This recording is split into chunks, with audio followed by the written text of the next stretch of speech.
జీహెచ్ఎంసీలో 500 కోట్ల స్కామ్ జరిగిందని ఎంక్వైరీ చేస్తున్నారు కమిషనర్ ఇలంబర్తి. గత ప్రభుత్వ హయాంలో జరిగినట్లు అనుమానిస్తున్నారు.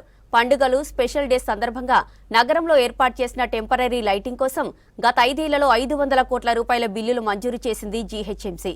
ఈ విషయంపై ఆరా తీస్తున్న కమిషనర్ అధికారుల నుంచి ఫైల్స్ తెప్పించుకొని విచారణ చేస్తున్నారు.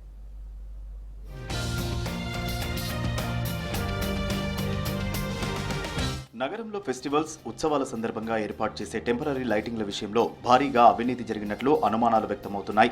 గత 5 ఏళ్లలో వీటి కోసం 500 కోట్ల రూపాయలు ఖర్చు చేయడంపై కమిషనర్ ఇలంబరితి అనుమానం వ్యక్తం చేశారు.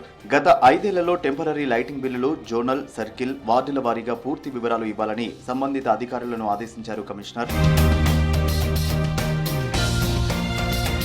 టెంపరరీ లైటింగ్ కాంట్రాక్ట్ ఎవరెవరికి ఇచ్చారు, ఎన్ని రోజులు లైటింగ్ వేశారు, బిల్లులను మంజూరు చేసిన అధికారులు ఎవరు అనే వివరాలు ఇవ్వాలని ఆదేశించారు కమిషనర్. గణతంత్ర, స్వాతంత్ర్య దినోత్సవాలు, బోనాలు, బతుకమ్మ, తెలంగాణ ఆవిర్భావ దినోత్సవం, తెలంగాణ వన్ రైజింగ్ ఉత్సవాలు, గణేష్ నిమజ్జనం సందర్భంగా సిటీలో టెంపరరీ లైట్లను ఏర్పాటు చేశారు.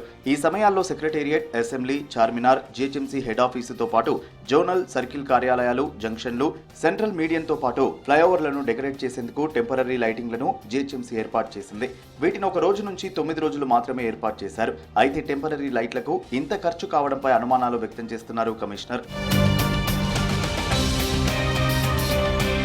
అయితే ఈ టెంపరరీ లైటింగ్ కు సంబంధించిన 5 ఏళ్ల వివరాలు ఇవ్వాలని నెల రోజుల నుంచి కమిషనర్ అడుగుతున్నా అధికారులు ఇవ్వడం లేదు.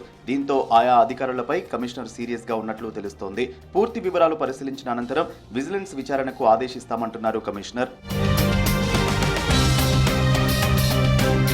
ఇప్పటికే ఇంజనీరింగ్ పనుల్లోనూ అవకతవకలు జరిగాయని, పెండింగ్ లో ఉన్న బిల్లులను రిలీజ్ చేయకుండా ఆపారు కమిషనర్. ఆయా పనులపై పూర్తి విచారణ జరిగిన తర్వాతే బిల్లులు మంజూరు చేస్తామన్నారు కమిషనర్.